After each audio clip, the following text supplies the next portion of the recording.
haka kuma ciki ko Allah ya gaskanta wannan abun na samu aka samu wannan nasara. To dawa ga maganar ita kadama da shari'a da na dago sau na kadama da kwamiti na malamai da kuma masana shari'a musulunci irin su dan gudu wanda suka san shari'a zamani, sai na ce masu su yi to na kira yan jaridu gaba daya na ce masu zan yi shari'a musulunci saboda haka ga kwamiti na kafa su yi to mana shawarar yadda za a yi shari'a musulunci a jihar Zamfara.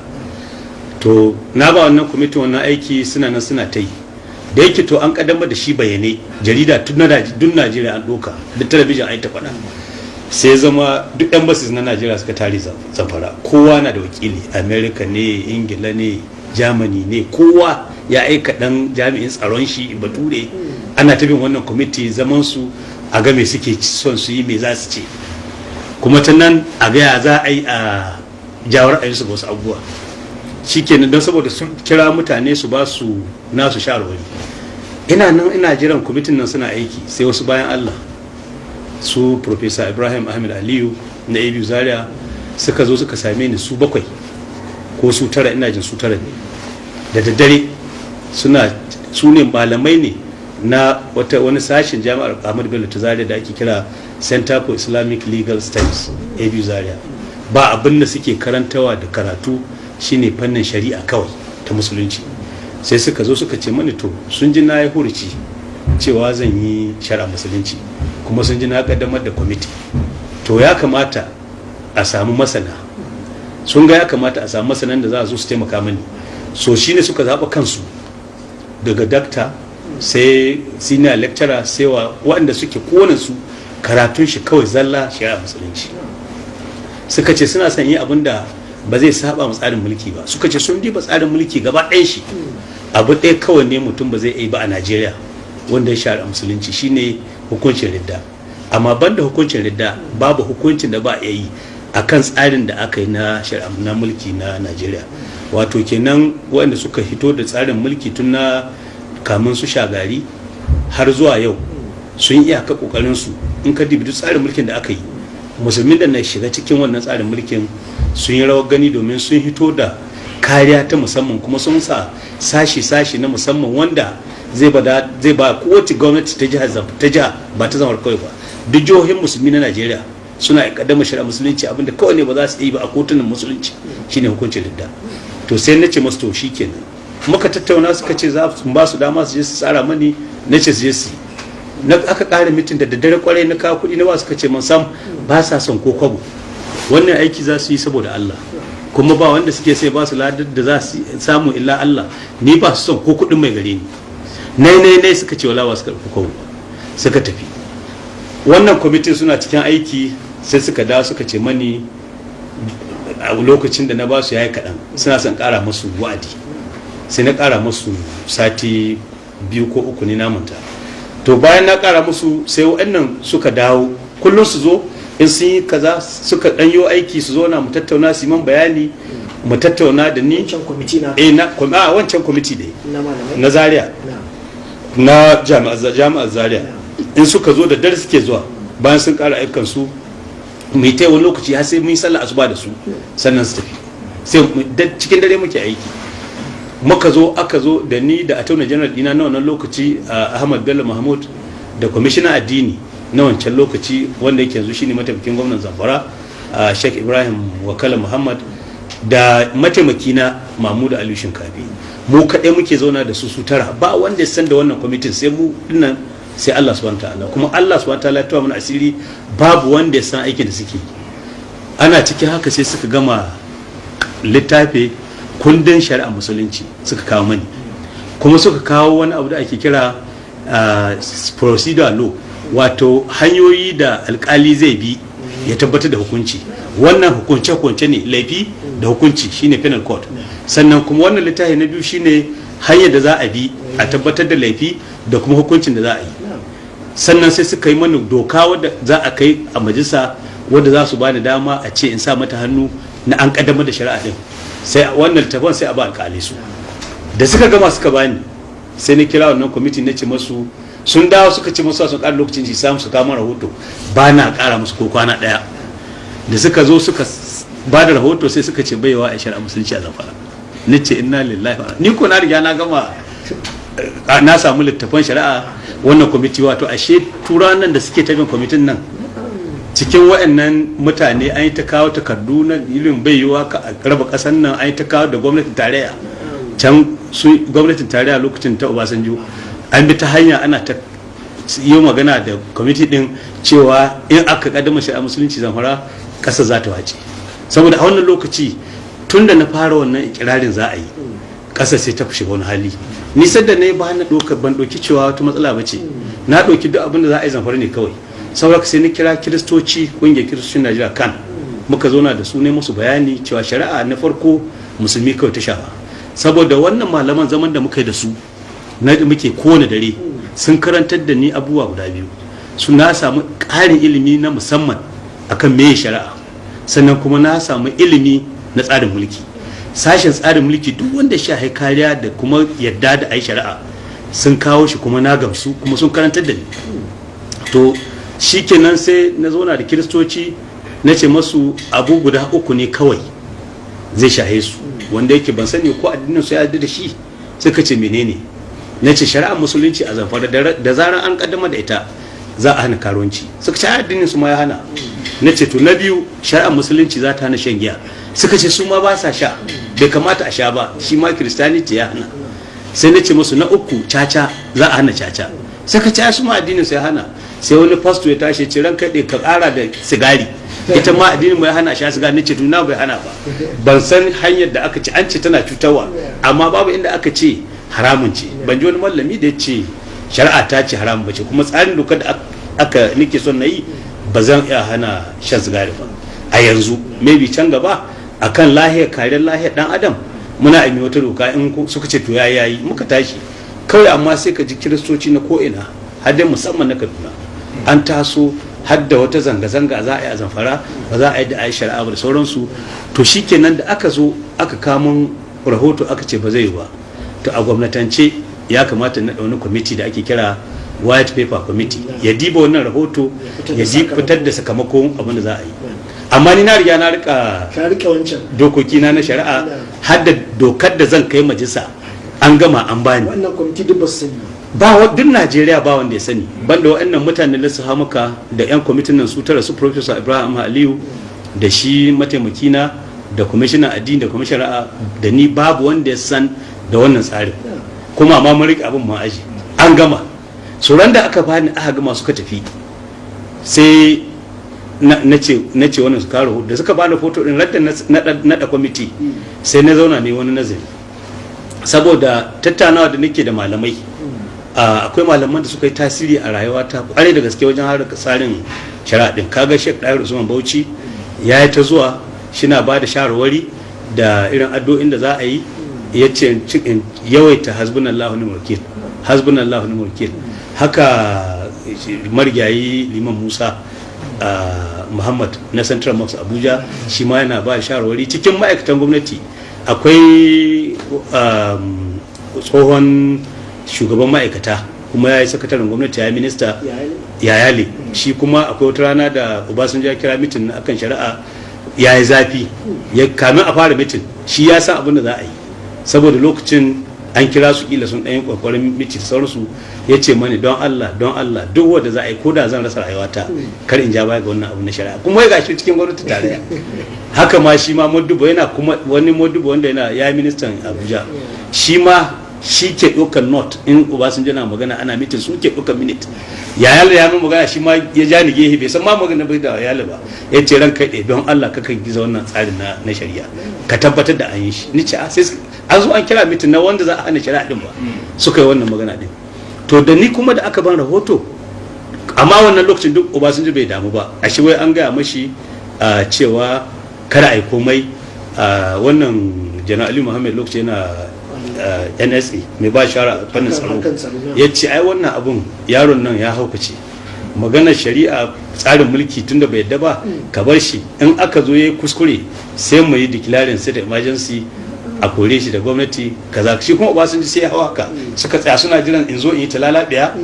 a kore da a gwamnati. lokacin an bayyana Obasanjo ya yi wani furici na cewa kar ma a damu da wannan yunkuri naka na shari'a saboda ce ta siyasa, saboda wannan kanta za ta mutu, saboda wannan labarin da ake wannan bayan ai ma mitin ne, ai kafin wannan ma wannan ya kasa ne, sai da ya kasa ya ga bai wani abu zan kai ga wannan. To wannan dai ana tununa mai kai ce kuma ya bari zai yi ta lalaɗiya.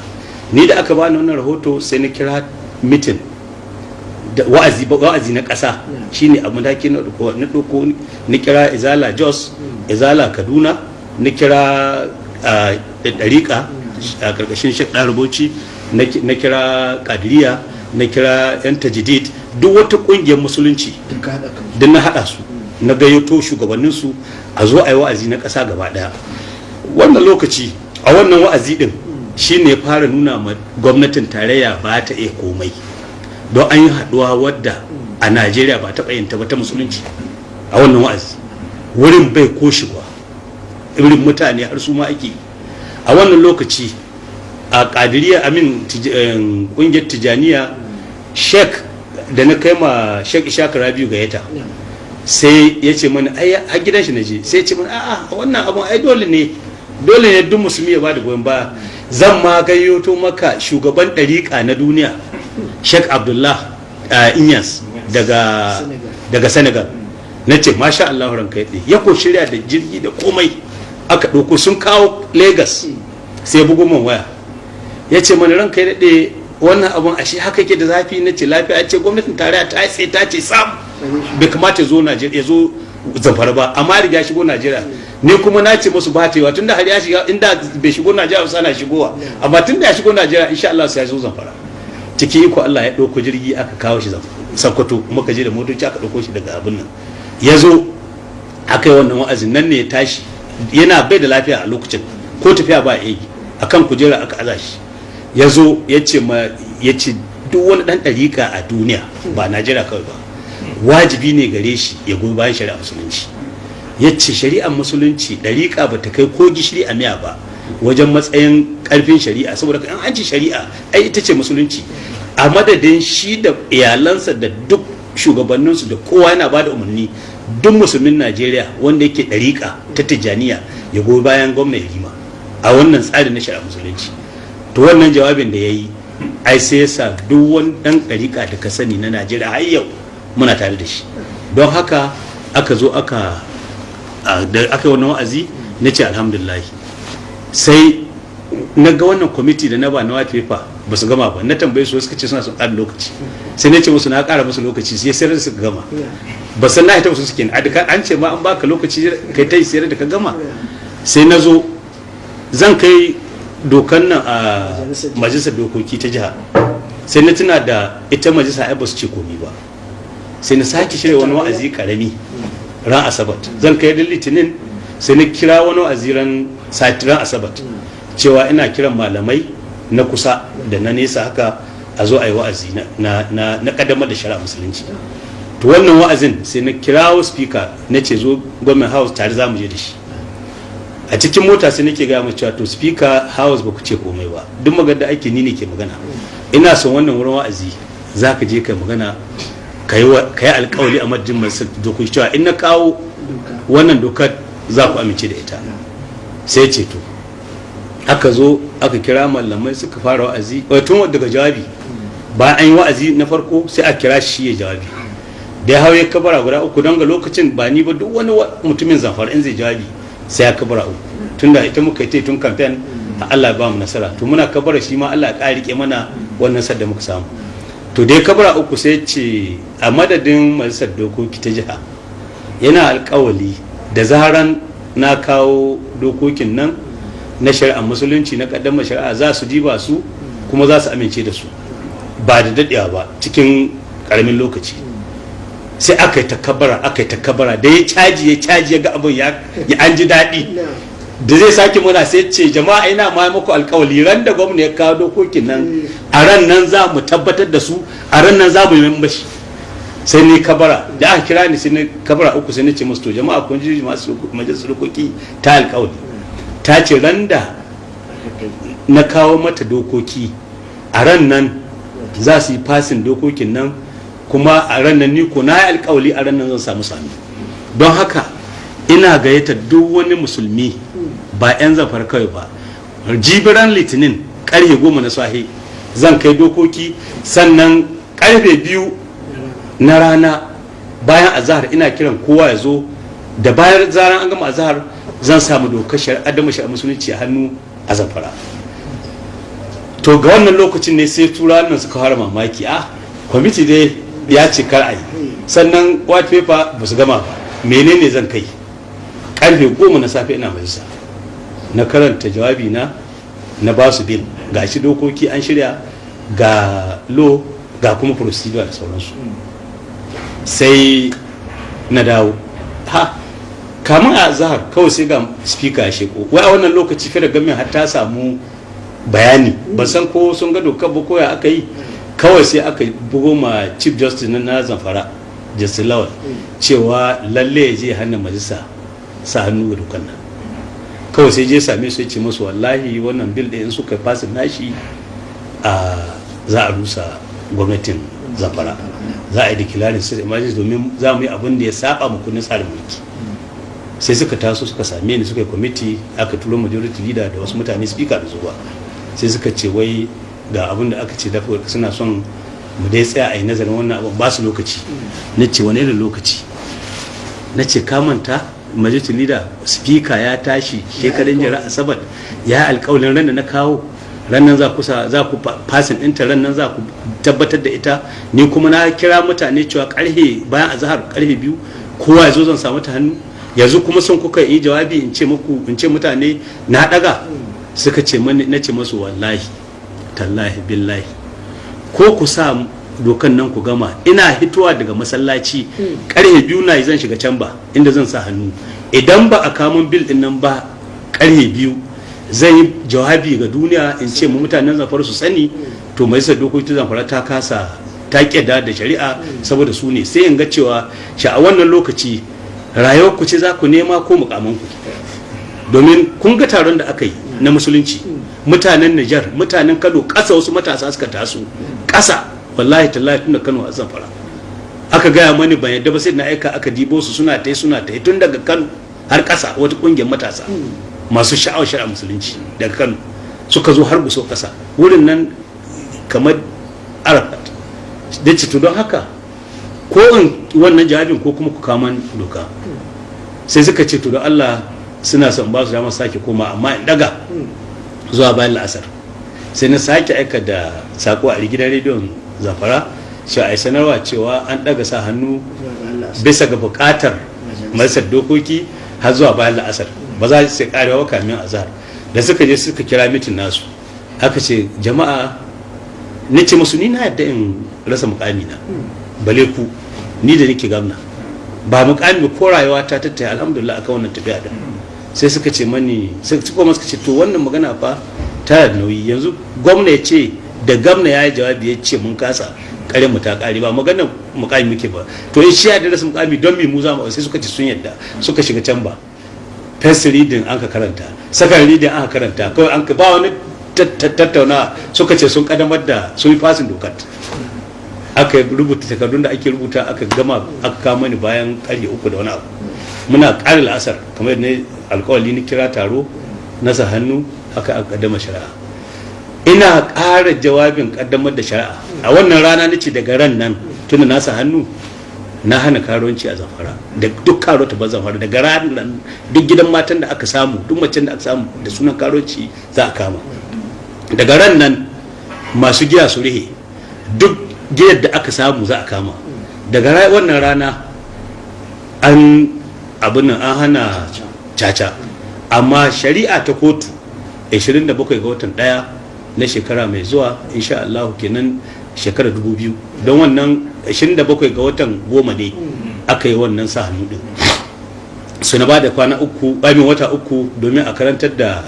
alkalai, don mun shirya da su wannan kwamitin na Zaria cewa zan tura alkalai na can su karantar da su yadda za su yi hukunci da dokokin da sabon abu ne. To shi kenan sai na sa wata rana na cewa 27 ga wata din za a fara aiki da shari'a, amma ran da na sa hannu din ba 27 bane, sorry, ni ce ran 27 ga wata za a kaddamar da shari'a, amma na sa hannu doka din garan da su kawo ta. To ran 27 ga wata din ne ran nan na je ne jawabi na ce na hana shan giya, na hana caca, wannan doka kuma ta hana karuwanci. To bayan an yi wannan din ran da aka yi wannan ran laraba ne, kamin mu je laraba din ran talata bayan na sa hannu wa doka sai gashi CO commanding officer na soja ya zo ya same ni cewa an ba shi umarni daga Abuja, ya samu text da dare fax. Kaga akwai ministan tsaro wanda yake shi ke ba chief of defense staff umarni, shi ko ba chief of army staff shugaban sojoji umarni, shi ko sai ba abin nan brigade commander GOC, sorry, daga GOC sai brigade commander na Sokoto sai CO. Amma ministan tsaro ya tsallake duk waɗannan mutanen, ya tsallake chief of defense staff, ya tsallake chief of army staff, ya tsallake GOC, aka wuce brigade commander da gare shi ya aiko da message sako zuwa ga CO cewa gobe za a yi kaddamar da shari'a, za a yi jidali a Zamfara, ka bude wuta. Ya sa layi ya ja da jan biro, karkare ga kowa, karkare ga mu kowa. Sai ya ce wannan layin da aka jaran kaɗe ka aiki ne. Shi sai wani zo same ya ce man don haka don Allah shi bai sani da za a yi ba, taron nan na gobe in daga shi ran talata da dare. Sai ni ce a CEO ya ce ni ce yanzu nan daga ofishinka zuwa nan kamin yau talata minti ne ke kawo ka, yace 10 zuwa 15. Ni ce yanzu yaushe ka taso daga ofishinka zuwa nan inda nake, yace mu bayan kare 4. Ni ce kare nawa yanzu, yace 7. awa 3 yayi saboda cinkoson mutane. Talata garin ya cika guso, babu ko ruwan sha, mutane suna cikin wani hali, ana ta murna, an zo daga ko'ina, daga Nijar, daga Kano, daga ko'ina za a kaddama shari'a gobe. Nace kuma kake tsammani yanzu in je in jawabin ci na daga taron gobe? Nace zauna ka ci. Yana tsaye ne dan yana tsaye bani na karanta. Sai nace mashi to gobe mutuwa kawai ce, in na mutu kamin gobe ba za a yi taron ba, amma in na je gobe in ka ga dama wannan layin da kace ni ake nufi to ku kashe ni. In kuka kashe ni kai ma ina tabbata maka wallahi gwamnati za ta amfani da kai ai sacrifice naka, a ce kai kaje kai abunda tashin hankali, don na san in aka kashe ni gobe kasar nan ba za ta zauna lafiya ba. Don haka kai za a zo a kama ka a ma court martial a kashe ka. Ne ci saboda haka ni abu da nake kira gare ka, ba hana kashe ni ba, amma ka yi taka tsantsan da taka rayuwa don ka auna ka gani. Sai ce to ran kai ni dai zai je iyaka kokari na. Yanzu gashi maganan da yake da kai, an aiko wani, ni lieutenant colonel ne, to an aiko wani senior dina daga Katsina da sojoji da matan kunan yaƙi da ba mu da su zo su rika mana. To yanzu ana aiko wani ya rika maka a ce kuma senior ka ne, ka ganin kai da ni ba ni zan bashi umarni ba, shi zai ban umarni. Sai na ce to kai dai kai taka ka kyale shi abin da ya kawo shi. Da safe sai aka zo aka ga mun cewa an aza tanki yaƙi can wajen barikin soja guda, an aza tankin yaƙi kusa da inda za mu taru, sannan an yi layin sojoji tun daga wancan barikin wajen kilomita 3 ƙasa, kowane ya sa hula irin wanda ke zuwa yaƙi din nan masu ganye da wata bindiga mai jigida. An zo kuma suna riƙe da bulala suna bugun mutane don titin ya an mace. To samar da tsaro za su yi kuma kawai ba ga umarnin da aka ba su daga ministan tsaro dan Jumma, ciwa dan Jumma. Shikenan sai na ce to yan agaji, na kira yan agaji. A wannan wurin ne aka samu wannan hukuma da kaji ana kira Hizba. Sai na samu yan agaji, na ce su je su haɗa kansu da na tajdid, da na tijaniya, da na fitiyanu, da na JNI, da na izala, duk cikin ikon Allah suka je suka ja hannunsu suka yi layi gaban soja, suka ce sojojin su bige su, kar su bigi mutane don ka a tashi hankali. In an turo su sai su turo su yi baya su turo su an dai shiga tsakanin soja da jama'a. Da aka ma ai wannan layi sai muka hito, ai ba magana kaddamar da shari'a, kawai ina zuwa da kyar muka kai. A wannan rana Sheikh Usman Dahir Bauchi da kaga ana ɗaukar ball haka aka ta jeho shi sama, aka ta jeho sama ya kawo nan. Amin dan tata shi ma ya zo, haka aka ta yi mashi, haka aka ta jeho shi. A wannan lokaci gwamnatin tarayya Obasanjo ya ba da umarni, ya mitin da gwamnoni cewa kar gwamnan da ya zo, sannan su hana sarakunan su zuwa duk amen da ya ta yi a gaya mashi bakin rawanin shi har sarkin musulmi. Shikenan ba gwamnan da ya zo sai gwamnan Kure, injiniya Kure na Niger. Shi kadai ya zo ya ce shi wannan magana banza ce, ba abin da zai hana shi zuwa. Cikin sarakuna ba sarkin da ya zo emir sai sarkin zuru wannan ne sani shi kaɗai ya zo daga baki daga waje, duk mutanen zamfara ne, sai masu kuɗi su amin ɗan tare da sauransu duk mai mutane sun zo. Aka zo da yake ban iya karanta jawabi na kawai na gaya maka, na tashi na ce a yau 27 ga watan 10/1999 na kaddamar shari'a musulunci a jihar Sokoto, a jihar Zamfara. Sannan kuma a yau, daga yau ba karuwanci, daga yau babu shan giya, ba caci. Duk wanda ke da gida dama na ba su tun da ran aksa hannu na ba su notice cewa zuwa 27 da an kaddamar shari'a ba wannan, to duk gidan mata an gudu. Kamin ma wannan jawabin na babu karo a Zamfara har yau, maganar da ke kai ba wata karo a cikin Zamfara. Gidan giya in ka je kana son giya sai dai ka je barikin soja. To wannan lokaci ne ma ana gama kaddamawa wannan satin, kawai na kaddamar Laraba sai ga wasiƙa na samu daga Abuja cewa Obasanjo ya kira mitin na gaggawa na gwamnoni. Duk magana ga nake ma da shirye-shiryen da muke an bamu mu yi kure, an shirya wannan rikicin, kila daga wannan rikicin sai a yi declare state emergency. Akwai wani abu da ya faru bayan dare ya yi karfe 2 na dare, ran da shi sojan ya zo ya gaya mu ya tafi karfe 2 na dare, sai ga waya an bugo min, ina kwance daki ina zaune, sai kawai na doka, sai na ji vice president Atiku Abubakar ya ce Yarima, wani irin masifa ce wannan ka jawo mana, gashi yau na samu wani abun nan fax daga ministan tsaro na ƙasa Tiwa Danjuma cewa gobe Zamfara za a rigima, an ba kwamandan soja dama ya buɗe wuta. Yanzu nan na dawo daga airport na raka Obasanjo ya ce America, kaji Obasanjo ya gudu. A ya ce wato ni yanzu gwamnati tana hannuna, rigima da za a yi gobe da kashe-kashe za a yi hannuna za a yi su. Obasanjo ya ce karfe 1 na dare ya tashi daga Abuja, ya riga sun shayar duk wannan abin da za a yi. Amma tsarin Allah ya tsare. Wannan CEO ya zo mi magana da shi, kuma mun ɗauki wannan mataki da safe. So sai na ce ma Atiku Abubakar cewa ranka daɗe, wannan takardar da ka gani ni tun karfe 6 zuwa 7 na ganta, CEO ya zo da ita. Ya ce what? Na ce wallahi ranka daɗe ni na ganta, amma karka damu yi magana da CEO. Na faɗa mashi cewa mu ba tashin hankali za a yi ba, taro ne za a yi na kaddamar shari'a. In sun buɗe wuta so kashe mu walillahi alhamdu, in kuma mun gama Allah ya tsare mu shikenan. Sai ce to ga waya ta dinnan wadda na kira ka da ita don ta hito ga telefon. Ya ce ba zan je ofis ba, ina gida, da ka dawo daga wajen kaddamar shari'a din nan ka kira ni, in kuma ka je wani tashi hankali ka sheko ka bugo man isa matakin da zan ɗauka. Tunda shine president, shine acting president lokacin, wasu ya ta yi America.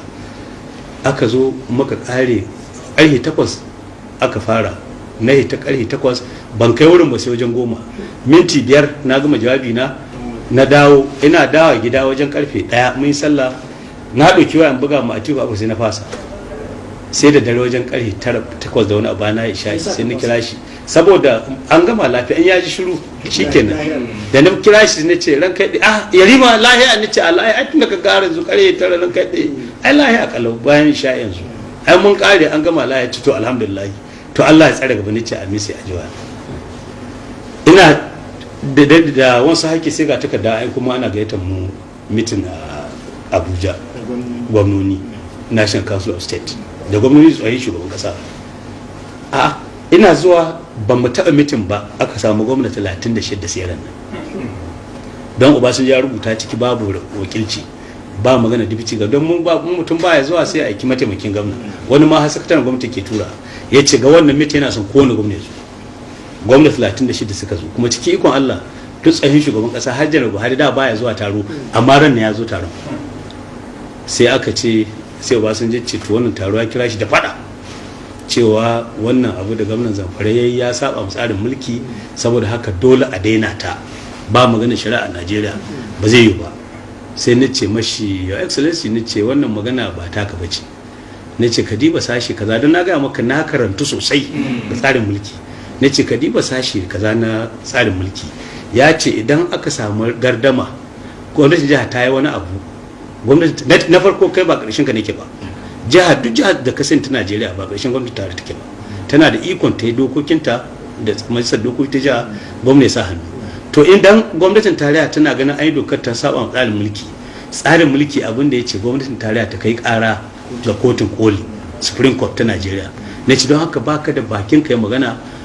kotu za ka je sai attorney general Bola Ige ya ce your excellency ba sam kai wannan magana da ka faɗi ba haka take ba, shugaban kasa na da damar ya ce ka bari domin ya saba tsarin mulki. ne ce attorney general kai ka cewa haka Bola Ige, kai ka cewa magana da ta saba tsarin mulki shugaban kasa na da magana da ita? na ce kai ba gaskiya ba ne, karanta mana sashen kaji. sai na karanta sashen na ce saboda haka kaji sashen na ya ce idan akwai matsala tsakanin da gwamnatin tarayya, tsakanin gwamnatin Zamfara ba Yarima ne da Obasanjo ba, gwamnatin jihar Zamfara da gwamnatin tarayya, kuma dokan nan na yi doka na kai masa dokoki ta jiha sun amince nasa hannu, don haka idan Obasanjo bai yadda ba sai ya kai kara Supreme Court, magana ta kare.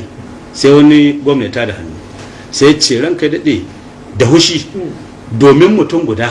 bai kamata a bari Najeriya ta wace ba, don wannan abun da Yarima ya yi yana iya kawo wacewar Najeriya. abun nan dan arewa ne fa, yana iya kawo wacewar Najeriya. sai na ce mai don mutum guda, sai na ce to rayuwa ta ba ta hannunka ba ta hannuna, haka kawai nace mashi. don abin da yake ni ya ce don mutum guda bai kamata a kyale ana taro a ce abin me ya kamata aiki na a gama da shi. so sai na ce mashi rayuwa ta ba ta hannuna kuma ba ta hannunka. sai shiru. to sai wani dan kudu ya tada hannu sai ce ma gwamnatin Amin Obasanjo ran kai wannan abun yan arewa kawai shaha mu yan kudu bai shayin. don haka wannan shari'a abin da ke gani ina ba da shawara ka bari Atiku shi da yake shine shugaban arewa yanzu na siyasance ya kira gwamnonin arewa a tattauna. da ta yi zahiri dole aka daga aka ce Atiku kira mitin a kabin aka ba da sati ɗaya kayan lokacin mu muna ta abubuwan shugabannin kasa ba wanda ya tuba a aka ji da muka zo ana wannan sai aka sake kira mitin na da aka yi to taron a ciki ba wanda ya magana, amma da aka yi taro sai aka tarbi Atiku sai ya ce ai shugaban an tattauna an ce za a dakatar da harkar shari'a, Atiku zai mitin shi zai mitin da gwamnoni da sauransu. sai aka tambaye Buhari ce san ba gaskiya bane, ba haka aka tattauna ba. shari'a gwamna ya ce shari'ar da yayi gwamnatin tara ba ta da dama ta yi wani abu tana nan. ai shi daga nan ne mutane aka ƙara son Buhari. in ka tuna lokacin BBC ta ɗauko shi yana wannan jawabi cewa shari'a tana nan daram, ba haka aka yi ba. to da aka zo kuma muka zauna da Atiku sai aka kawo mana wasu malamai na Zaria da wani mutumin Supreme Court cewa wai abun nan da na yi irin malamin aka fara sa yi magana, ba zan so faɗi suna ne ba, kawai yana sai ya fara magana wai shi shari'a ga wannan halin da ake ciki akwai abin da ya kamata a fari kayan shari'a sai an yanzu ƙasar nan akwai talauci, ita shari'a sai an kori yaƙi sai an yaƙi ta talauci, talaka sun samu abin yi sai an yi yana cikin magana sai na kasa guri. sai na ce malam, na ce mashi ka tuna fa Allah subhanahu wa ta'ala ya ce ma yalfiz min qawlin illa ladayhi raqibun atid wa inna alaikum lahafizin kiraman katibin ya'lamuna ma taf'alu. wallahi lahira yanzu ana rubuta wani abu da ke faɗa. shari'a musulunci wa Allah ya ba dama an kadama a Najeriya, wai ka zo kana gaya mu gwamnonin arewa cewa wai ba za a yi shari'a zai ci ba aka kanu ba ni ce a hakan me kake nufi. sai ce ma Atiku da Alibu so da kowa suna wurin, sai ce ma vice president shi fa ya ja ya bugana shi da wani bai bambance shi ba, shi yana nufin ya kamata bai kamata a shari'a ba, shari'a da aka yi daidai ne ya kamata a yi ta. sai canza magana shi saboda na ce mashi zai tashi gaban Allah ya karanta wannan abin da yake faɗa. sai ma zai jayi ai daga nan sai mitin da wace nace masu ni wannan maganar da ake yi sai a ciko ce to a koma ma abin da ake nada. in aka koma abin da ake nada penal court ta Sardauna ita ma shari'a ce, daga baya a zo a nace a san ba zai yi ba. ni dai na shari'a saboda haka zan ci gaba da tsari na. in gwamnatin tarayya tana da ja ta je Supreme Court daga ran da aka ce wannan abun ya saba tsarin mulki to ni na daina gwamna zan sauka. to ya kaji a lokacin da dambarwar kaddamar da shari'ar da kai ya fallatsa jihohi musamman jihar Kaduna an yi ta zangaza har ya tada rikici aka yi kashe-kashe da kone-kone wanda kuma da ake alakanta kowa tashi nuna yatsa na haddasa wannan rikici akan ce gwamnan jihar Zamfara Ahmad Sani Rimin Bukura. wato ka san harkar siyasa gaskiya ne lokacin da aka yi wannan siyasa ta shigo. in ka lura ni ina gwamnan Zamfara a Janar Ali yana mai ba da shawara a fannin tsaro na ƙasa, yana PDP, gwamnatin tarayya tana PDP. so yan PDP da sun haɗu da masu kishi addinin kirista na wannan lokaci ana ta kokarin nuna cewa na ka abin da tashi hankali har ana shirya tashi hankali inda gangan. Shi yasa lokacin idan an tabbaye ni yan jaridu nukan ce faɗan da aka yi zangon katab wancan lokaci shin shari'a ta kawo shi a Kaduna? An yi ta rigima a Kaduna, cikin garin Kaduna da ƙauyukan Kaduna tsakanin kirista da musulmi akan shari'a ne? Na ci sabaka wannan ba rikicin in ka lura Kaduna kawai ne aka wannan rikici, kuma sannan su wannan siyasa ce. Na ci ja wannan magana. To lokacin da aka taho ana ta wannan rigimar sai na yi kokari na samu shugabannin kiristoci da ake kira Yuskan na arewa na matasa na Kaduna, Northern Yuskan headquarters Kaduna take, na aiki commissioner na ɗauki wani, akwai wani yaro dan ɗauka aiki na ɗauki da ni Ministry for Religious Affairs saboda ne adalci, sai na yi ɗauki wani da nake kira Special Assistant on Christian Matters. Lokacin da suka zo sun taso ne cewa na ɗauki jirgi, an ɗauki mutane sun ta umra, an biya mutane hajji, kiristoci wasu kuma ne ce musu to su zauna kan lokacin ana ta zuga kana ta zamfara din, mun yi mitin da su mun yadda sun yadda a yi, amma da aka yi din sai aka zuga suka ce ba su yadda ba, saboda haka ba za a yadda a yi wannan ba. To daga baya sai na kira su na ce musu duk shari'a ita kokarin ta yi adalci, musulmi kawai shari'a nan ta shafa, don haka sai suka ce to idan aka samu matsala da musulmi da kirista a wannan sai na ce musu zai wata doka zan kai majalisa su sa hannu cewa idan akwai matsala tsakanin musulmi da kirista, to kirista shi zai zaɓen wacce kotu zai je. Idan ya ce a je kotun magistrate, to musulmi ya zama wajibi gare shi ya je magistrate bisa ga lalura, amma ba wai don yana so ba. Ni ce ai da ba a shari'a din, to yanzu da za a yi shari'a din dole kuma a ba wani fanni wanda zai kawo zaman lafiya, za mu muku adalci. Sai na ce don haka suka ce sun yadda, ni ce to don haka tunda kun yadda da haka, to shi ko kirista na haison kirista idan zai rubuta takarda ta yi ga cewa sai ya rubuta a rubuce kuma ya kama kan kunsa hannu cewa shi ya zaɓin zai je shari'a ta kotu ta musulunci, sai ya rubuta ya kunsa hannu sannan a kai shi a musulunci, saboda kare ya zo ya ce tilasta shi aka je. Suka ce sun yadda. Ai ina gaya maka har yau dinnan maganar da ke in dai mu'amala da mu'amalar kirista da musulmi ta bashi ce, za a ga cewa idan kirista yana da matsala da musulmi ta bashi, shi da kanshi zai rubuta ma kan cewa yana son shari'a musulunci, don da an je can hukunci ake a dai mashaƙe shi, amma in ya je high court kuma district court sai a ta shari'a. To don haka sai ya zama daga abu da aka ga cewa kiristoci ma sun yi son su je shari'a, sai gwamnatin tarayya ta aiko ma kwamishinan 'yan sanda Obasanjo cewa ya aiko wai kada a koma kai ƙara kotu musulunci, tunda 'yan sanda ke kama masu laifi suke bincike su kai kotu, sai aka ci daga yau su rika kaiwa magistrate. To ni kuma sai na zauna da shi Justice Lawal Maru chief nawa, na ce mashi to tsarin mulki dai ya nuna magistrate kotunan jiha ne, ni zan rusa magistrate duk Zamfara,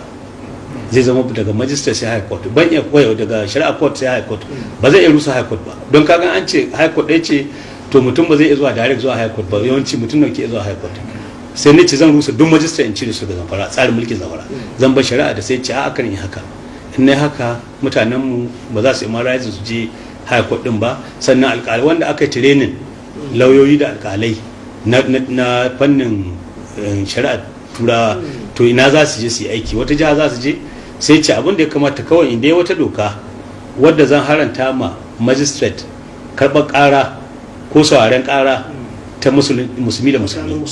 Sai na ce to shi kenan, sai muka yi wata doka da ake kira law number 7 wadda ta ba da damar cewa duk musulmi wajibi ne a Zamfara ya kai ƙara ta kotu musulunci. In ma ya ɗauka ya kai majistar, shi majistar bai da hurumi na yayi, sai dai yana ya karɓa abin da kira holding charge, sai holding charge sai amsa ya aje ya transfer zuwa shari'a ko don bai da hurumi. To muka wannan doka aka kai aka fasin na sani, so sai zama Obasanjo rasa da zai yi. In an ɗan sanda suka kai ma magistrate sai su karba sai su mai shari'a court, sai aka ce su 'yan sandan ma su san matakin da za su doka. Sai na ce to shikenan, shin ma na diba tsarin mulki, wa'annan mutane na ce masu karantar da ni sosai har ka tsarin mulki, sai na gano cewa ashe ma dan sanda iya kashi ya kama ya bincike, prosecution wato ka gabatar da kara ba ta 'yan sanda ba ce, attorney general ne ke da hurumi, amma yana iya ba da dama ga 'yan sanda. So sai ni kuma na sa a tojar rubuta ma kwamishinan 'yan sanda ni kira shi ya rubuta mai ya ja hurumin da aka ba su na gabatar da kara iyaka su kama su bincike su kawo ofishi ne shi zai gabatar da kara. Sai na ɗauki wasu masana lauyoyi 'yan Zamfara da ma 'yan Kano da 'yan Katsina da 'yan Kaduna da 'yan na rubuta muka advertising duk wanda ya san ya iya harkar shari'a yanzu Zamfara za a ɗauke aiki, an ka ɗauke su aiki da ake kira prosecutors. Sai zai hana 'yan sanda aka ta doka rubutu ba ma dokar assembly ba don saboda ba a buƙatar yin doka. Kwamishinan shari'a ya rubuta ma kwamishinan 'yan sanda cewa daga yau ma hana su gabatar da ƙara kotu. Obasanjo ya tsaya duk abin da muka yi sai a ga akan tsarin mulki, duk abin da muka yi sai a tsarin mulki. Muka zo akan wannan haɗin kai da aka samu na 'yan agaji sai muka yi hukumar hizba, muka ce ita hizba ma an ba ta dama, muka yi doka aka yi assembly aka ba hizba dama cewa tana aika mutum saboda tsarin mulki ya ba dama ba wai hukuma ba. Ko kai matsayinka na dan adam dan Najeriya kana aika mai laihi ka gabatar da shi ga gwamnati ga hukuma. Sai muka ce to su hizba an ba su dama su kama su bincike su kai ma'aikatar shari'a ta kai kotu. Kaga mun mai da 'yan sandan Zamfara ba su da aikin yi sai yawo sintiri da kame-kame in sun kama ma in ma sun kama sun ka bincika duk inda sun kai shari'a zai koma. Sannan kayan ma su kama hizba sun koma mun kawo hizba a yi masu uniform an ba su motoci sun zama su 'yan sanda ba su kayan aiki ba motoci na so motoci ba iyaka da yawa na ba hizba kowace local government da nan Gusau a zama hizba tana yawo ko ina da jiniya yadda kasan 'yan sanda na yi aka rasa yadda za a yi. To lokacin da Obasanjo ya rasa duk abin da ya ɗauko su je kotu ina ganin sai su a tojar Bola Agirawa su zo na amita a ce mai yan aka yi zan kada su kuma suna gudun a kai kotu ya zama doka a Najeriya don duk abin da Supreme Court ta yi abin ya zama part of constitution ya zama cikin tsarin mulkin Najeriya. Da aka zo na gama tam ina na farko shikenan sai wannan ya hau a Kano shekarau to shekarau da ya zo shi ya yi alkawali da ma shi zai tabbatar da an shari'a kamin shekarau ya zo bari in baka bayanin wani abu da ya faru. Shi wannan wa'azin da kaga ana ta yi an yi ta wa'azi an caza mutane na cewa gwamnoni dole su yi shari'a amma abin da ya kawo shari'a gwamnoni suka yi shine ana cikin wannan rigima wata rana ta yi zafi an yi mita an rasa da za a yi sai Obasanjo na Atiku ya kasa sai Obasanjo kira gwamnan Arewa da kanshi sai zo ce mana wannan daga shi sai ce of staff sai mu gwamnoni 19 duk muna wurin sai ce daga yau ba a komai shari'a. Sai wata magana cewa bai kamata in faɗi ta yanzu ba amma insha Allah wannan gaba zan faɗi ta. To wannan magana da yayi sai kure ya tashi big table ya ce you are very stupid idiot. Obasanjo ya zage shi ya ce ya rance da Allah da yana kusa gare shi da zai kashe shi duk abin da za a yi da ko shi ya kashe shi. Wata magana ce ta ridda tun da dai kahiri ne ta dai batanci ga addinin mu. So sai shi kure tashi wannan rigimar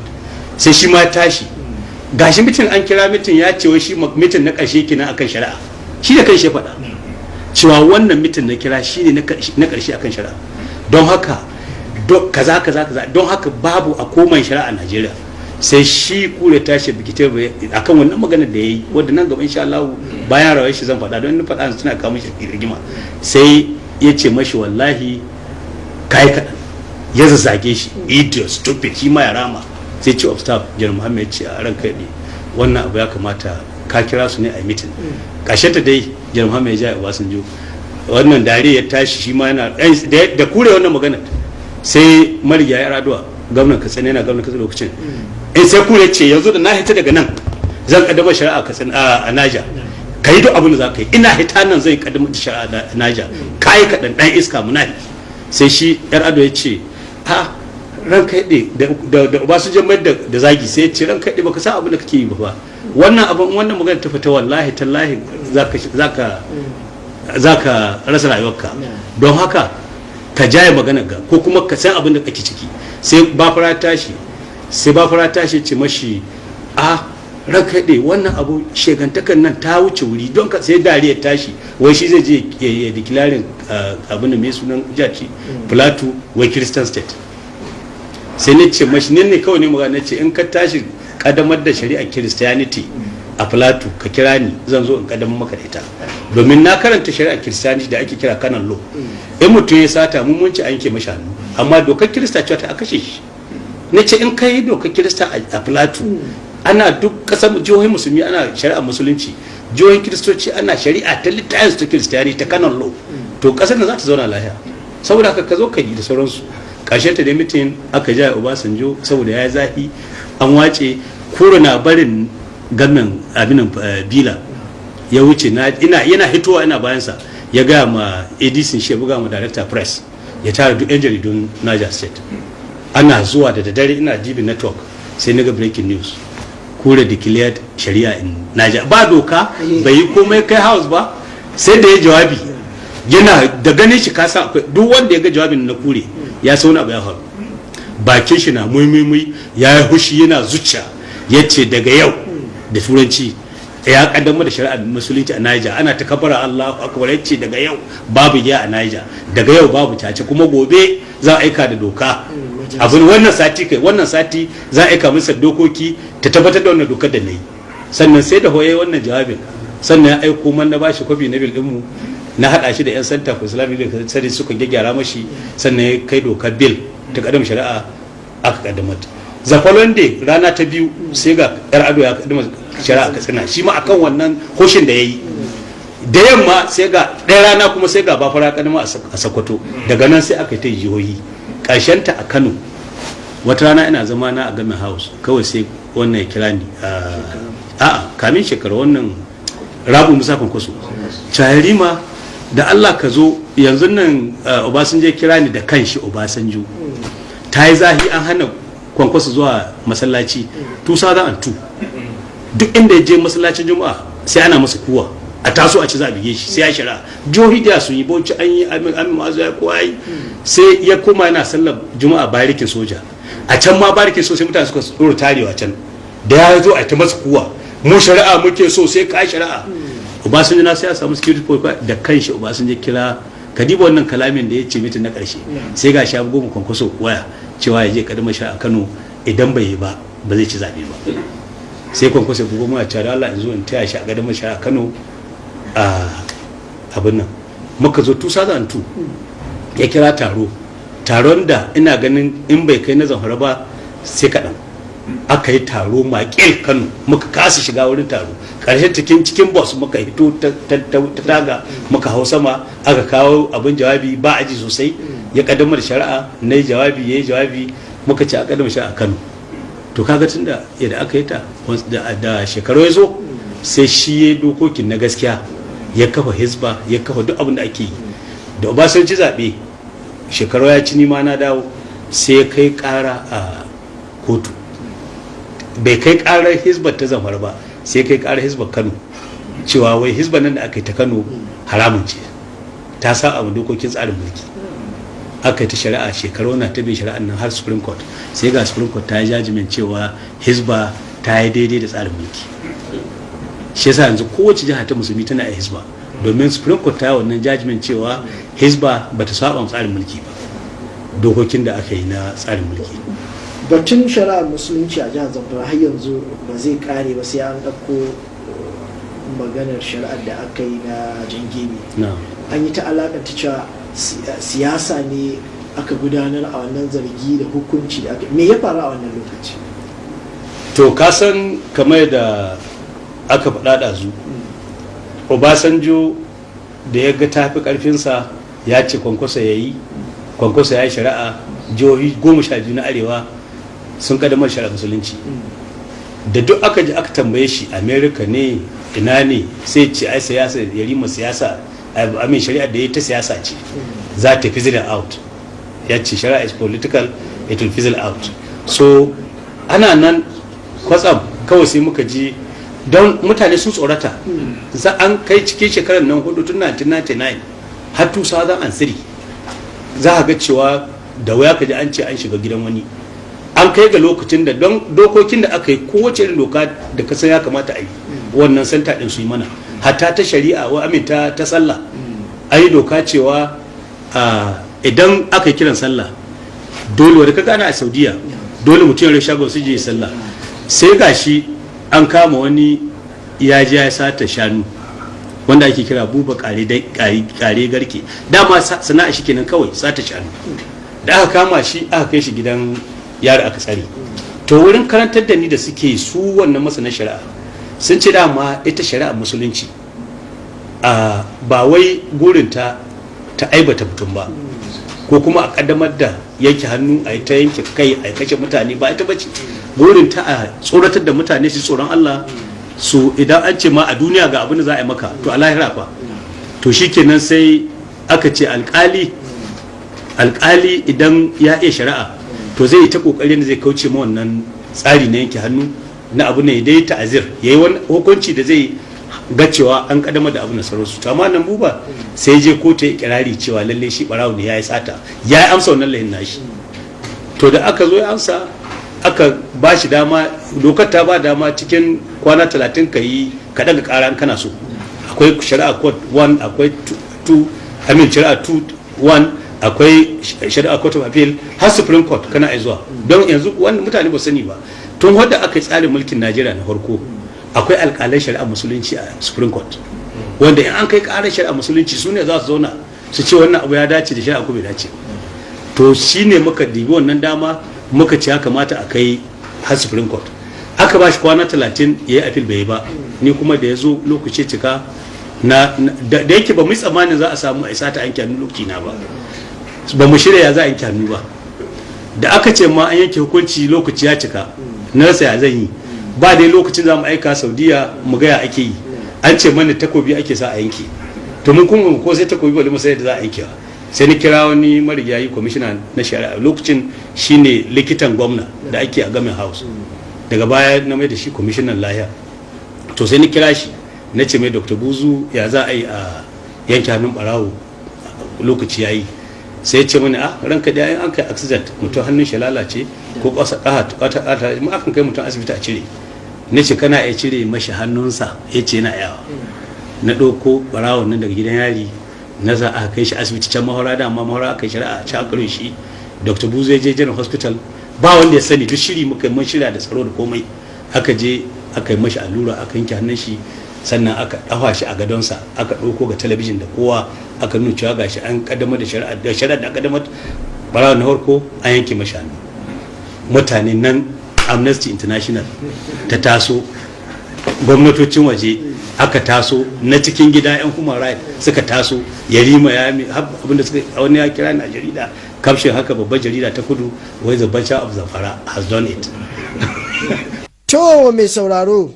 gashi mun gangaro amma lokacin ya riske mu, don haka a nan za mu jalin zamun shirin, amma a mako mai zuwa za mu ci gaba da tattaunawar tamu da yariman Bakura domin jin yadda ta kaya a ƙoƙarin shi na ɗabbaka shari'ar musulunci a Zamfara a lokacin, da kuma dambarwar rikicin shi da tsohon mataimakin shi tsohon gwamna Mamuda Shinkafi. Sai ku tara makon mai zuwa. A madadin abokanan aiki na tawagar shirin rayuwa siyasa ce, Abubakar A. Ladan, Ahmad Hassan Ahmad da Adamu Umamman, ni Suleiman Sani Muhammad da na jagoranci gabatarwa nake cewa da alheri. Shirin rayuwa siyasa ce, tamkar madubi ne na duba rayuwar gwarazanmu, kuma fitila ce da za ta haska mana tamu rayuwar ta hanyar ilmanta da fahimtar siyasa a rayuwa. Shirin rayuwa siyasa ce zai rika zuwa muku ne daga tashar DITV da Alheri Radio Kaduna a kowane mako a kuma daidai wannan lokaci.